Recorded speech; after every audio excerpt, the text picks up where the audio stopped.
welcome to Cambridge Film Festival's A Film I Love. My name's Jenny Nelson, I'm one of the trustees, and it's my great pleasure to welcome Beth Webb, contributing editor of Empire magazine, to Cambridge Film Festival. Hi Beth, how are you?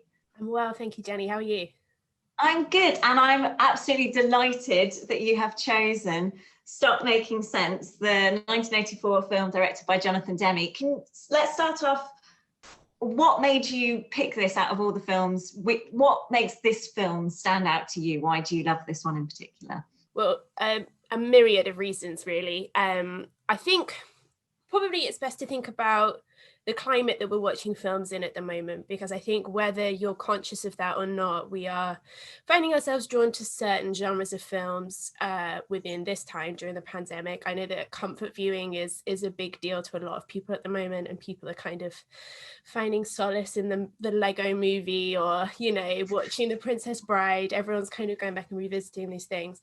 And I think we've also seen a real surge in concert films, people who are really desperately craving that live music experience are kind of seeking solace in this bottled version of what they're missing, basically. And I think that's certainly something I've been leaning on at this time. And if we're talking about concert films, or performance films as it likes to be known as, we've got to talk about Stop Making Sense. And then also, I think, and these are big words from someone who works in film, but I don't think there is a cultural figure that quite impacts me in a way like David Byrne does. I think that he is someone who is incredibly awkward and self-deprecating, and really owns his flaws in a really positive way. His music speaks to me in a big way. I love his cerebral approach to art, and his curiosity, and his grey suits, and his bare feet. And I just find him really captivating and really a figure that we need, I guess. Now I watched as sort of a partner viewing to this, if you will, I've watched American Utopia, his new film of Spike Lee, which I can't recommend enough, on top of Stop Making Sense. And the experience of watching that has just reminded me about everything that I love about him as a musician, as a personality, as I don't like to say hero, but I guess that's kind of what I'm alluding to. Yeah, well, what is it about his performance? Because, you know, he starts, it's him on his own, and this phenomenal performance of Psycho Killer, and then just throughout for the whole hour and a half. I mean, there are many captivating parts of the performance, but what is it about his performance that's, you just can't take your eyes off him? It's because he's so off kilter, isn't he? He's not Prince, he's not David Bowie, he's not Nick Cave. There's not an elusiveness to him in that respect. He's not rock and roll. He's not indulgent or really sexual. I don't think I wouldn't say there's much sex appeal in that massive pantomime suit, unless that is your bag, in which case fine. But there is something really electric about his erraticness, and his joy is really vulnerable, and he puts it out there. He hasn't quite taken ownership as much in Stop Making Sense as he does in American Utopia, and I think Jonathan Demme does a really great job of capturing those moments where you see his guard come down a little bit, especially towards the end of the performance, where he kind of succumbs to what's happening on the stage a little bit more. And I just think that is an extraordinary quality to have. And as we're saying, you know, we're talking about performance. This isn't necessarily a concert film. This is a performance film where you see, you know, you've got this amazing crescendo where everybody's filtering in one by one. You've got Tina Weymouth with that amazing boiler suit and the fringe, and then like you just see the percussionists come in and the vocalists come in, and then it's burning down the house, and suddenly there's a full stage in front of you without you know, barely realizing really, and suddenly they're playing this massive song that just came out sort of the year before, I think it was, and suddenly you're there, and it's all there, and you know, Jonathan Demme's placed you in the crowd for that, and you're looking in, and it's just amazing.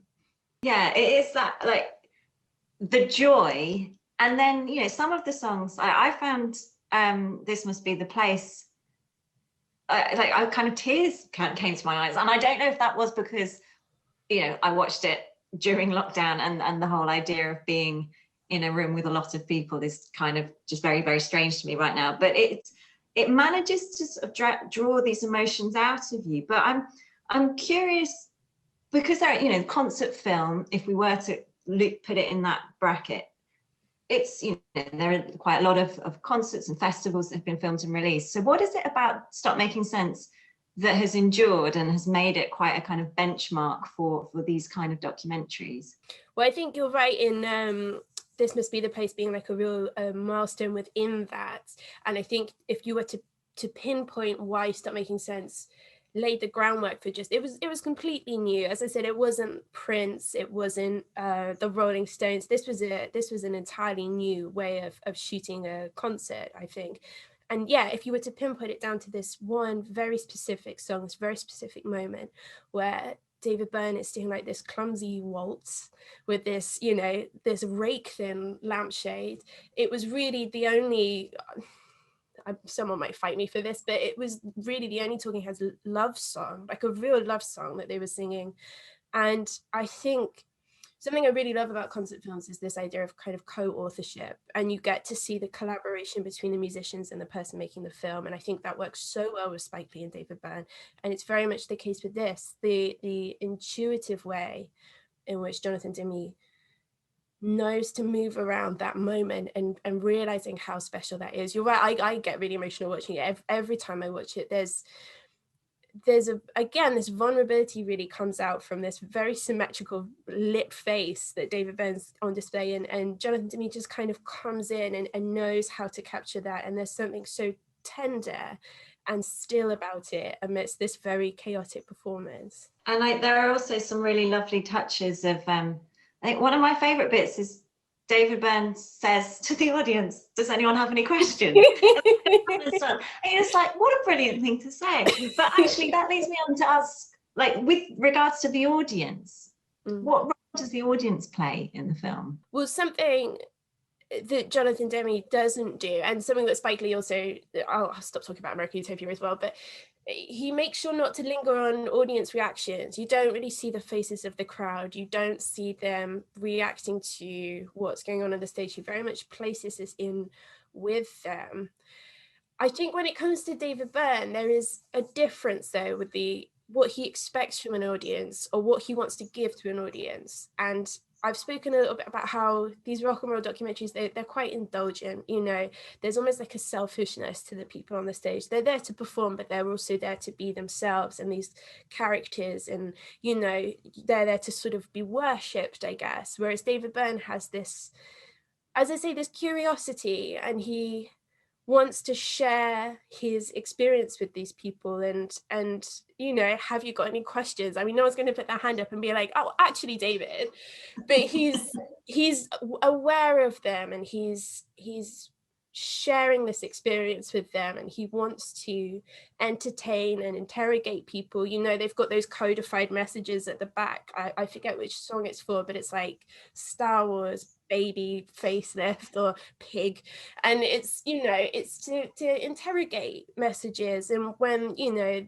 This Must Be the Place is on, they've got all those beautiful shots of body parts and hairy shins and belly buttons, and he wants to provoke and make it more of a conversation, I think, than just him being there and being like, you know, here I am, bow down to me, bow down to my genius, kind of thing. And so do you have a particular memories of when you saw this for the first time? Were you at the cinema? Were you like, where, you know, can you place that memory of watching this for the first time? I can't, which is actually the case with some of my favorite films. I mean, another film that I was maybe going to put across for this was My Neighbor Totoro, which is definitely a comfort film that I rely on a lot for this. But like with that, I really don't have a definitive moment where I sat down and watched it and was like, I'm watching something significant, and I don't think my relationship with that is going to be the same after I've watched this.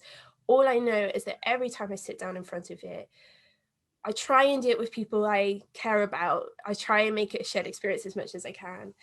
And I'm so profoundly moved every time. Like, nothing changes. I never sit down and think, oh, I feel the same as I did last time. Or, okay, again, I'm always engaged. I'm always moved. I'm always thinking about what he's saying and enjoying the experience of being in the presence of those people. And it is fascinating because, as I said, released in 1984, it was apparently, which I found really interesting. I didn't realize that the band kind of helped self-finance it. And I think they made the decision to release it in smaller art house cinemas because then they knew that they could have a more extended run. People would keep coming back. And then in the 30th anniversary in 2014, they re-released it in cinemas. People are still dancing in the aisles. I mean, I would love to see this. I mean, I'd love to see anything right now in a cinema, to be perfectly honest. But the idea of going to see this because I think it will still have the impact of getting people hopefully up and dancing as well. But my question that I'm curious about, and this is when I spoke to Simon Mayo for a film I love, he picked Amadeus, and I was curious to sort of talk about whether or not you need to be a fan of Mozart's music in order to enjoy Amadeus. Do you think for Stop Making Sense, a viewer needs to have an interest in Talking Heads, know their back catalogue, or do you think it's possible to kind of come at the film, with a blank slate, as it were? Yes, I do. I think especially because, I mean, Talking Heads did to an extent make pop songs. They are revered songs, but they're not always accessible. Like I say, I think with Naive Melody, that was, he said in some interviews, early interviews, that was the only love song. And some of them ask big questions, or as I say, they're quite cerebral. They're not sort of necessarily lyrics that you would be able to relate to, or have a real sort of connection with in that respect. But in terms of the musical experience and the energy of the performance, I'm quite biased, as I say, because of my love of David Byrne, but I think to sit in front of that and not be moved or engaged with what they're giving out with the performance that transcends the lyrics, I think it would be really tough not to engage with that. And I would be really interested, especially for the youth lab who, might not have a lasting relationship with his work. I mean, I haven't had that lasting relationship with it, but it would be really interesting to sit down in front of this film and view it in that capacity and see how they're moved, having no previous attachment to the work. I'd be really interested to hear how that goes. Okay, so for people now who are about to watch the film who maybe haven't seen it before,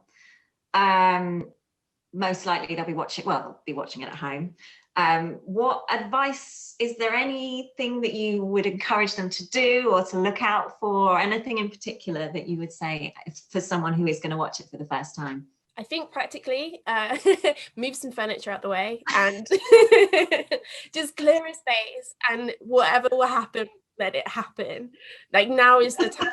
You will literally be dancing like no one's watching. You will be dancing in your house by yourself. So just practice, move a space. And then I think in terms of if you're watching this critically, really pay attention to, it's so easy to interpret a concert film based on the songs and the lyrics, and this rakish man dancing with a lamp, it's so easy to define it as that, and a massive pantomime suit. But I think if you're looking at it with a critical eye in terms of film criticism, just look at how Jonathan Demme is moving the camera, where he's sitting the camera.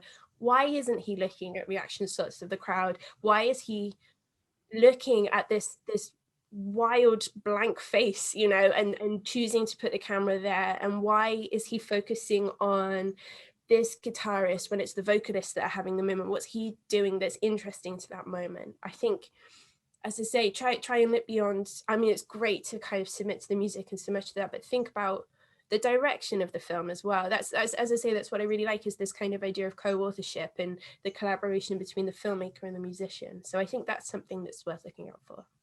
Great. Well, Beth Webb, thank you so much for sharing your love of Stop Making Sense. And thanks for joining Cambridge Film Festival. Thank you so much.